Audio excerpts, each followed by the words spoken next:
just like a movie, just like a storybook. We are the future, we're the ones they won't overlook.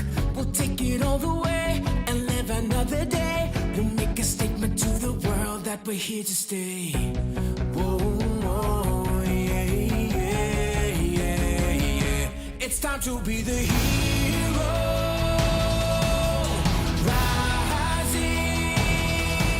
I know you're making sacrifices, starting a new career during a time that is so uncertain and unprecedented in our country. But I can assure you, you've made the right decision. Special recognition to all the CDL students that's in school getting their CDL license. Thank you, thank you, thank you. To the CDL students that are trying to get their license, you just need to hang in there.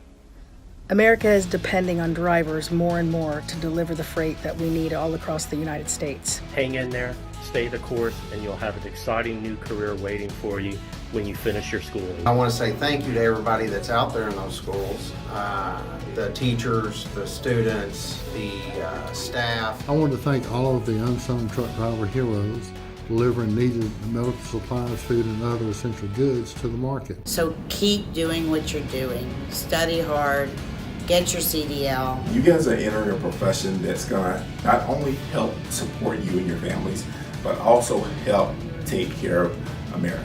We have a great job waiting for you once you graduate from CDL school. They will be graduating and become the next set of heroes for America, the trucking industry that will continue to deliver the goods that we all need to survive. Now more than ever, this occupation is vital to the survival of our country. It's time to be the hero.